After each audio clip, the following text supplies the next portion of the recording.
Hi there everyone, welcome to my channel. So in this video we will talk about what is a web browser. Before we start, I would like to say thank you so much to all my viewers, silent viewers, and supporters in my channel. Thank you for watching my videos. If you are new with my channel and then you like this video, please hit the like button. Don't forget to share and please support my channel guys by clicking the subscribe button. So let's begin. What is a web browser? Nowadays, most people uses the internet as a source of information, do business, communication, among others. One of the basic software that we use to explore the internet is a web browser.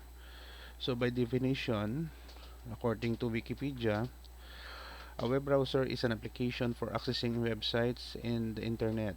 When a user requests a web page from a particular website, the browser retrieves its files from a web server and then displays the page on the user's screen. Browsers are used on a range of devices including desktops, laptops, tablets, and smartphones.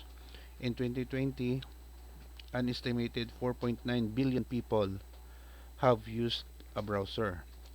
The most used browser is Google Chrome with a 65% global market share on all devices, followed by Safari with 18%. A web browser is not the same thing as a search engine. Though the two are often confused. A search engine is a website that provides links to other websites.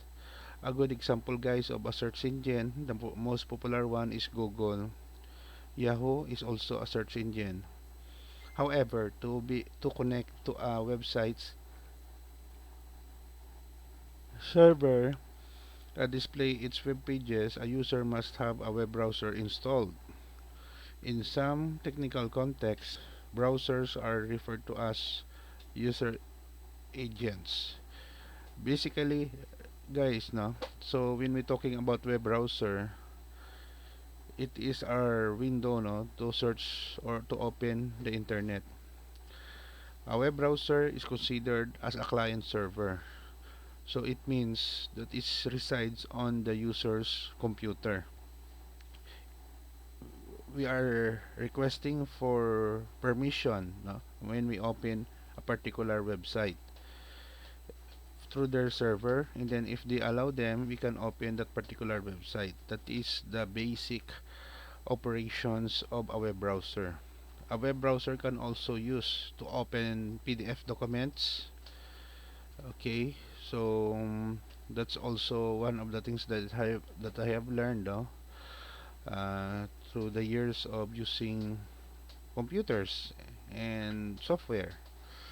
So that's it for now. So I hope that you have learned something new in this video, what is a web browser is all about. So thank you so much for watching. Don't forget to like, share, and please support my channel guys if you are new by clicking the subscribe button. You may click the notification bell so that you will be notified with my newly uploaded video. See you in the next video tutorial guys. This is your friend Jake saying bye bye for now.